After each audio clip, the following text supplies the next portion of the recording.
দেশজুড়ে এখন একটাই প্রশ্ন ঘুরপাক খাচ্ছে, ন্যাশনাল হেরাল্ড মামলার রায় কবে ঘোষণা হবে? কেলেঙ্কারির এমন এক মামলায় নাম জড়িয়েছে ভারতের রাজনীতির অন্যতম শক্তিশালী পরিবার গান্ধী পরিবার, যার কেন্দ্রে রয়েছেন প্রাক্তন কংগ্রেস সভানেত্রী সোনিয়া গান্ধী, প্রাক্তন সভাপতি তথা সাংসদ রাহুল গান্ধী। স্বাভাবিকভাবে এই বিষয়টি নিয়ে উত্তেজনার পারদ চড়ছে রাজনৈতিক মহলে। এই ঘটনাকে কেন্দ্র করে সারা দেশে বিজেপির বিভিন্ন নেতৃত্ব গজিয়ে উঠেছে, তারা তীব্র প্রতিবাদের ঝড় তুলেছেন। শুক্রবার শ্রীভূমি জেলায় বিজেপির জেলা শাখা যুব মোর্চার তরফ থেকে আয়োজন করা হয় এক বিক্ষোভ সভার। সভাটি অনুষ্ঠিত হয় পুলিশ সুপারের কার্যালয়ের পাশে ধর্না শেডে। সেখানেই সরব হন দলের নেতারা, মুখর হয় স্লোগানে সোনিয়া গান্ধী চোর হে, রাহুল গান্ধী চোর হে।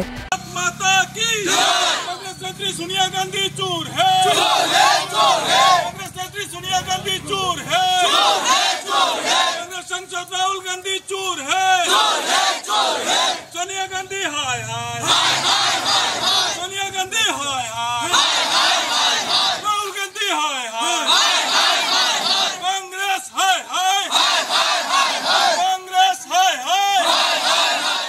এই সভায় উপস্থিত ছিলেন জেলা বিজেপির প্রাক্তন সভাপতি সুব্রত ভট্টাচার্য, যিনি স্পষ্ট ভাষায় মিডিয়ার সামনে মন্তব্য করেন, দেশের সাধারণ মানুষ এই ধরনের অনৈতিক কর্মকাণ্ড কখনোই মেনে নেবে না। আদালতের রায়ের জন্য আমরা অপেক্ষা করছি। বিজেপির অভিযোগ অনুযায়ী ন্যাশনাল হেরাল্ড কেলেঙ্কারির মাধ্যমে কোটি কোটি টাকা আর্থিক ও দুর্নীতির ইঙ্গিত পাওয়া গিয়েছে।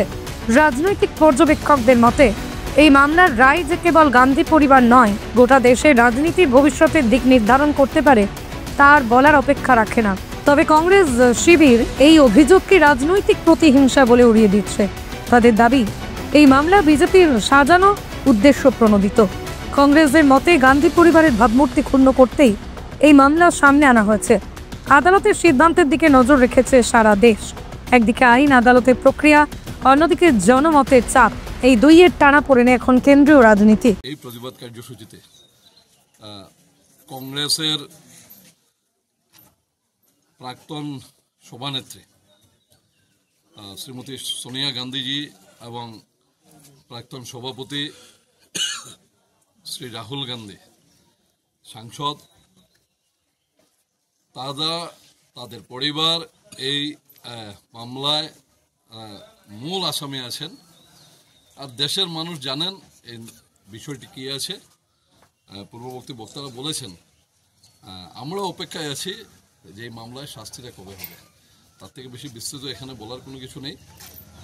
আজকের দিনে এই দেশে এমনও কিছু ঘটনা ঘটছে যেগুলো সার্বিকভাবে দেশের 90% মানুষ, 99% মানুষ জানেন যে না, এটা ঠিক নয়, সরকার যা করছে ঠিক হচ্ছে। কিন্তু তারপরে দেখা যাচ্ছে কোনো কোনো ক্ষেত্রে কোনো প্রতিষ্ঠান, সর্বোপরি যাদের সকলের শ্রদ্ধা আছে, এই দেশের সকল স্তরের মানুষের শ্রদ্ধা আছে, তাদের সময়োচিত এমন কিছু পদক্ষেপ দেখা যাচ্ছে যা দেশের মানুষের আস্থা, দেশের মানুষের বিশ্বাসের পরিপন্থী হচ্ছে।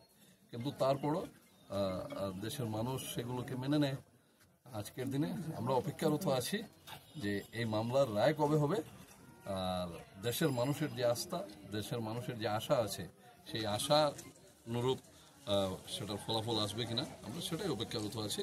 স্থাপন করেছেন সম্পূর্ণ ভারতবর্ষে যখন স্বাধীনতা চলছিল এবং স্বাধীনতা সংগ্রামীদেরকে নিয়ে একটা কোম্পানি গঠন হয়েছিল এজিএল নামে, এবং পণ্ডিত জওহরলাল নেহরু এবং আরও বিশিষ্ট ব্যক্তিরা এই কোম্পানি তৈরি করেছিলেন। এবং কোম্পানির উদ্দেশ্য ছিল পেপার, ভারতবর্ষে পত্রপত্রিকা তৈরি করা। আর তখনের সময় যে সিদ্ধান্ত হয়েছিল 3টা ভাষাতে, একটা উর্দুতে, একটা হিন্দিতে, একটা ইংলিশে, 3টা ভাষাতে পত্রিকা বেরোতো, প্রকাশ হতো। এবং পরবর্তী সময় এটা দীর্ঘদিন চলছিল এবং সুষ্ঠুভাবে চলছিল। যে কংগ্রেস নাম যে দলটি, তারা যেভাবে কংগ্রেসকে পৈতৃক সম্পত্তি ভেবে বিভিন্ন এই যে পাবলিক লিমিটেড কোম্পানিকে ওদের নিজের করে কিভাবে আত্মসাৎ করা যায়, এই লক্ষ্যে 2008 ইংরাজিতে ওরা আরেকটি কোম্পানি বানিয়ে ওরা ওইটার ডাইরেক্টর হয়েছে এবং 2টি কোম্পানিকে মার্চ করে যেভাবে কংগ্রেস থেকে 90 কোটি টাকা মানে বিনা ইন্টারেস্টে এই কোম্পানিকে দিয়েছে, যেটা অনৈতিক। ভারতবর্ষে কোনো রাজনৈতিক দল কোনো ব্যবসায়ী প্রতিষ্ঠানকে বিনা ইন্টারেস্টে লোন দেওয়ার কোনো রীতি নেই।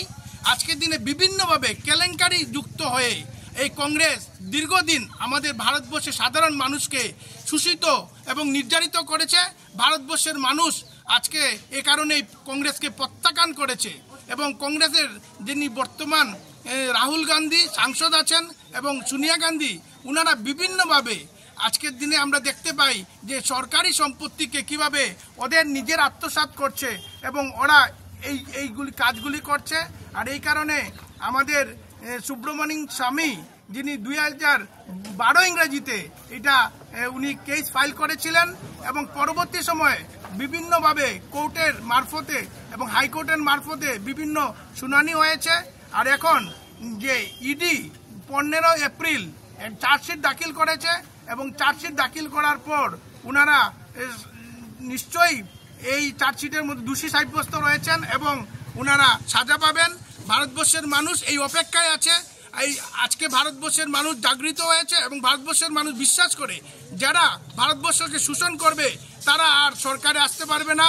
ভারতবর্ষের এখন সুন্দর একটা পরিবেশ, আমাদের প্রিয় প্রধানমন্ত্রী নরেন্দ্র মোদীজির নেতৃত্বে সুন্দর একটা সরকার চলছে, যে সরকার আমরা প্রতিনিয়ত স্বপ্ন দেখছি ভারতবর্ষ জগৎসভার শ্রেষ্ঠ আসন নেবে। আর এই কারণে যে কংগ্রেস নামের যে নেতৃত্ব বা যে লিডাররা কংগ্রেসকে যেভাবে দেশকে শোষণ করেছে, এই জন্য আমরা আজকে সবাই এই প্রতিবাদ করছি এবং এই শ্রীভূমি জেলার থেকে আমরা এই ওদের উপযুক্ত শাস্তি দাবি করছি।